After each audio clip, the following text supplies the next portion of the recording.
Hello friends, कैसे हैं आप लोग। आई होप कि आप बहुत ही अच्छे होंगे। थोड़ा सा यहाँ पे नॉइज़ प्रॉब्लम हो सकता है क्योंकि हम doctor Rajendra Prasad central agriculture के मेन कैंपस में हॉस्टल में शिफ्ट हो गए। ठीक है, तो थोड़ा सा आपको प्रॉब्लम आएगा। तो आज इस वीडियो में हम बात करने वाले हैं कि काउंसलिंग प्रोसेस में कौन कौन स्टूडेंट है वो पार्टिसिपेट करेगा, ठीक है, और कौन कौन सा आईसीआर का टॉप कॉलेज है जो आपको फील करना चाहिए। इस सब का लिस्ट हम सारा एकदम आपको डाटा समझाएंगे। सबसे पहले हम बात करते हैं थोड़ा सा आपका ऑफिशियल जो है, आपका जो प्रोसेस है, इन्फॉर्मेशन है, उसकी हम बात कर लेते हैं।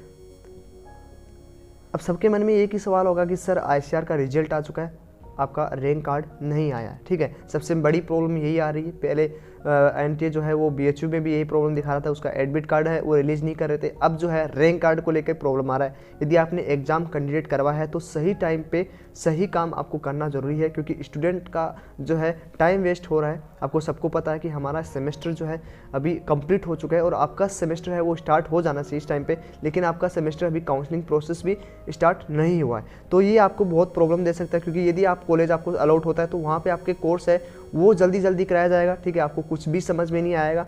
ठीक है, वो हिंदी मीडियम से बिलोंग करते हैं, क्योंकि यहाँ पे सारा इंग्लिश में चलता है। आपको सबको पता है कि सेमेस्टर जो होता है वो इंग्लिश में चलता है। आपका हिंदी आपका बिल्कुल नहीं चलने वाला है, या जिस भी स्टेट से आपका लोकल जो लैंग्वेज है वो यहाँ पे नहीं चलेगा। ठीक है, किसी भी आपको कैंपस में जाओगे वहाँ पे आपका इंग्लिश ही मेन रहेगा। जो भी स्टूडेंट है और वो हिंदी है तो वो उसको ये बता दें कि यहाँ पे सिर्फ इंग्लिश चलता है। ठीक है, अब हम बात करेंगे कि देखो इस वीडियो में दो ही बात करने वाले हैं कि काउंसलिंग प्रोसेस में किस किस को पार्टिसिपेट लेना है और कौन सा टॉप कॉलेज है जो आपको काउंसलिंग में ध्यान रखना है कि ये सबसे पहले फील करें। ठीक है, तो सबसे पहले आपको ऑफिशियल साइड आपको दिख रहा होगा, यहाँ पे कोई अपडेट नहीं है। जैसे ही अपडेट आएगा वो यहाँ पे पब्लिक इन्फॉर्मेशन और अपडेट आने वाला वो यहाँ पे आने वाला है, यहाँ से आप चेक करते रहिए। ठीक है, तो ये आपको ऑफिशियल वेबसाइट पे ही अपडेट रहना है। कोई भी आपको यूट्यूबर या कोई भी या आपका कजन्स है या सिस्टर है वो नहीं बता पाएगा कि आपका रिजल्ट कब आने वाला है। तो यहाँ पे अपडेट रहिए। तो चलिए फ्रेंड्स, अब बात करते हैं कि काउंसलिंग प्रोसेस में कौन कौन पार्टिसिपेट करेगा। ठीक है, आपको सबको पता है कि आईसीआर का फर्स्ट राउंड होता है, सेकंड राउंड, थर्ड राउंड होता है, उसके बाद में मॉकअप राउंड होता है। ये हर साल नहीं होता है,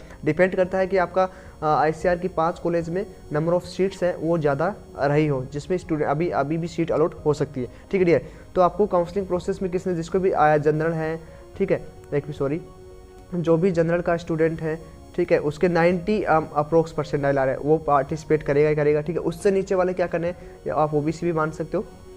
ठीक है, यदि आप किससे हो आप मान सकते हो कि आप जो हो ग्रुप माँ की बात करें, सब्जेक्ट की बात करें, तो यदि आप पीसीएम से नहीं होना चाहिए। ठीक है, पीसीएम का कट ऑफ कम जाता है, उसका रैंक हाई होने के बावजूद भी उसको अच्छा कोर्सेस मिल जाता है, बिकॉज नंबर ऑफ स्टूडेंट वहाँ पे कम होते हैं। ठीक है, बायोलॉजी के ज़्यादा होते हैं, एग्रीकल्चर के बीच में होते हैं और पीसीएम के कम होते हैं। इसकी वजह से नंबर ऑफ सीट्स यहाँ ज़्यादा होती है, इसकी वजह से आपको पीसीएम को कम रैंक पर भी सीटें अलॉट हो जाती है।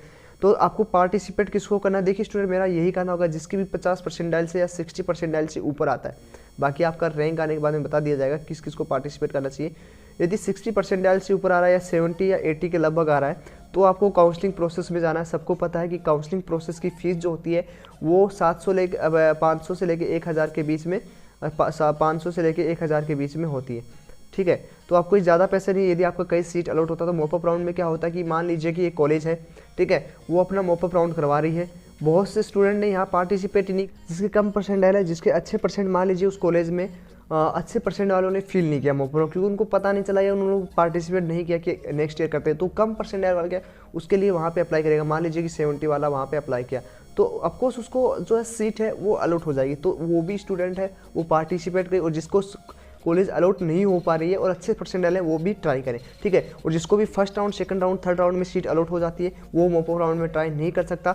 जिसको सीट अलॉट हो गई है और उसने अलॉटमेंट रेट एक्सपेक्ट कर लिया है तो उसको सीट है वो बिल्कुल नहीं मिलेगा, बिल्कुल वो मॉपअप राउंड में नहीं जा सकता। तो ये है कि यही एसटी एससी जनरल कैटेगरी की भी है कि वो जिसको यदि सीट कम परसेंटाइल है और वो भी अप्लाई करे। मान लीजिए कि पीसीएम के स्टूडेंट है तो पीसीएम के स्टूडेंट को 50 परसेंटाइल, ठीक है, जनरल यदि ओबीसी से है तो 50 परसेंटाइल्स भी आ रहा है तो भी आप काउंसलिंग प्रोसेस में जाएं, क्योंकि कहीं भी आपको सीट अलॉट हो सकती है। क्योंकि आईसीआर का काउंसलिंग है वो ऐसे ही होता है, मॉपअप में बहुत से स्टूडेंट है वो पार्टिसिपेट अच्छे परसेंट वाले नहीं करते, जिसकी वजह से कम परसेंट वाले को सीट है वो अलॉट हो जाती है। फिर भी आपको सबको पता होगा कि कॉलेज लेवल काउंसलिंग भी होती है, कुछ यूनिवर्सिटीज़ होती है, सेंट्रल यूनिवर्सिटीज़ होती है जो अपना मॉपअप राउंड करवाती है। कर्नाटक की कुछ यूनिवर्सिटीज़ है वो अपना mop up round college level counselling है वो करवाती हैं, जिससे कि आपको सीट है वहाँ के बहुत से स्टूडेंट को नहीं पता होता है कि कॉलेज लेवल काउंसलिंग है वो कब स्टार्ट होती है, कब उसका नोटिस निकलता है, क्योंकि ये आईसीआर की ऑफिशियल साइट पे नहीं आता, जिसके वजह से आपको इन्फॉर्मेशन नहीं मिल पाती। आप किसी अच्छे यूट्यूबर के चैनल पे हो तो आपको इन्फॉर्मेशन मिल जाता है, बाकी आपको नहीं मिल पाता, जिससे आपको सीट भी वो भी सेंट्रल कॉलेज का सीट है वो अलॉट नहीं हो पाता। और सेंट्रल कॉलेज का सीट आपको सबको पता है कि बहुत ही अच्छा होता है। तो चलिए फ्रेंड्स, अब हम उस टॉपिक पे बात करते हैं कि टॉप यूनिवर्सिटीज़ कौन कौन सी है अपने इंडिया में, जिससे आप है ICAR कोर्सेज करना चाहोगे। ICAR कोर्स है वो ICAR कोर्स को मतलब ICAR कोर्स को प्रेफरेंस में देना चाहोगे, उसकी हम बात कर ले, ताकि आपके पास काउंसलिंग प्रोसेस से पहले सारा इन्फॉर्मेशन हो। हालांकि हम काउंसलिंग प्रोसेस में आपका सारा सब समझाएंगे।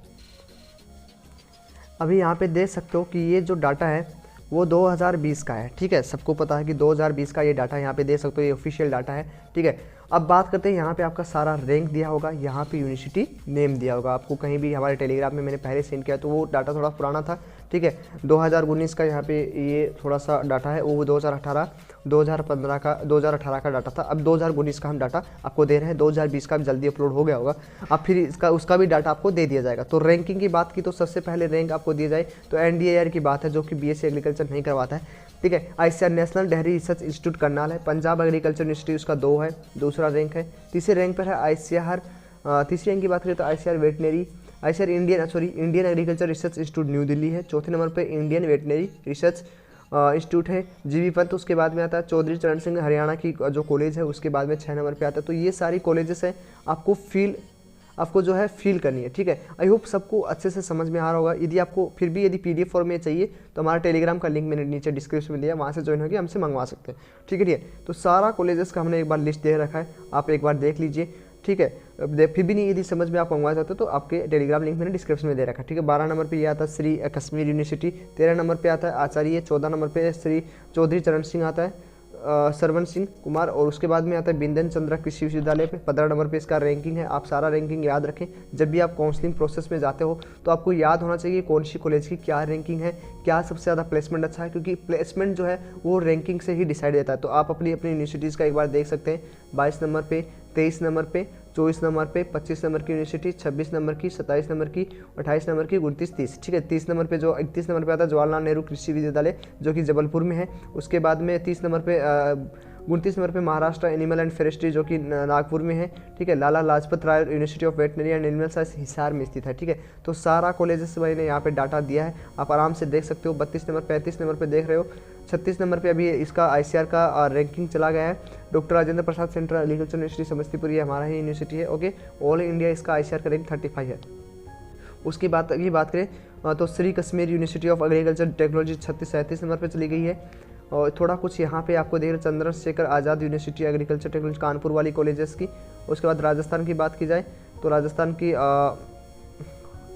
यहाँ राजस्थान की कुछ एक यूनिवर्सिटी दे रखी है, करेला यूनिवर्सिटी भी दे रखी है, पंजाब, और उसके बाद में आप दे रखे हो कानपुर के बाद में बीकानेर की जो यूनिवर्सिटी है उसका 44 रैंक है। बहुत से स्टूडेंट हमारे पास पूछ रहे थे कि राजस्थान वेटनरी कॉलेज का कितना आपका जो है रैंकिंग है, तो 44 उसका रैंक पे आता है। उसके बाद वेस्ट बंगाल की university animal and search Kolkata वाली 46 नंबर पे आती है, और इकोटा वाली जो है 52 नंबर पे आती है। तो आपको कुछ गवर्नमेंट कॉलेज की सारी लिस्ट है, आप आराम से देख सकते हैं। यहाँ पे मैंने कुछ 67 कॉलेज का यहाँ पे दिखाया। Bihar animal science and Patna की भी बात की है, तो ये सारे Uttarakhand university of horticulture and forestry की बात की है, PV, ये भी हमने पूरा डाटा हमने आपको दिया है। तो जो कि काउंसलिंग प्रोसेस में आपको फिलअप करना है। यदि फिर भी किसी स्टूडेंट को नहीं समझ में आता है तो आप हमारे टेलीग्राम लिंक है वो नीचे डिस्क्रिप्शन दिया है, वहाँ से आप ज्वाइन हो सकते हो और आप पूरा जो है इन्फॉर्मेशन ले सकते हो। तो आपको कोई भी प्रॉब्लम्स नहीं होंगी फॉर चॉइस फिलिंग में, किस किस स्टूडेंट को लेना है वो हमने बात कर दिया, और आपको फ्री जो है काउंसलिंग प्रोसेस में पूरा आपको गाइडलाइंस किया जाएगा। आप उसके लिए टेलीग्राम लिंक है वो डिस्क्रिप्शन में दिया है, वहाँ से आप ज्वाइन हो सकते हो। बाकी भी अभी आपको कोई प्रॉब्लम होता है, आप सिर्फ रैंक लिस्ट का वेट करना है। जैसे ही रैंक लिस्ट आता है फिर उसके जो आपके थोड़े दिनों में आपका काउंसलिंग प्रोसेस है वो स्टार्ट हो जाएगा, और आपको कोई प्रॉब्लम नहीं आती जब तक आपका कॉलेज अलॉट नहीं होगा। हम आपको इन्फॉर्मेशन करते रहेंगे, अपडेट करते रहेंगे, और जो भी डॉक्टर राजेंद्र प्रसाद के लगभग या इसी कॉलेज को फिल करने वाला है वो हमसे टेलीग्राम पे कॉन्टैक्ट कर सकता है, जिससे कि आपको कॉलेज में भी हेल्प मिल जाए। थैंक यू गाइस, मिलते हैं फिर नए अपडेट के साथ। जब भी आपका रैंक कार्ड आएगा तो हम फिर आपको इन्फॉर्मेशन देंगे, फिर आपको काउंसलिंग प्रोसेस का फर्दर हम आपको अच्छे से समझाएंगे। तो मिलते हैं, बाय बाय डियर। कोई नई अपडेट आती है तो थैंक यू, बाय बाय।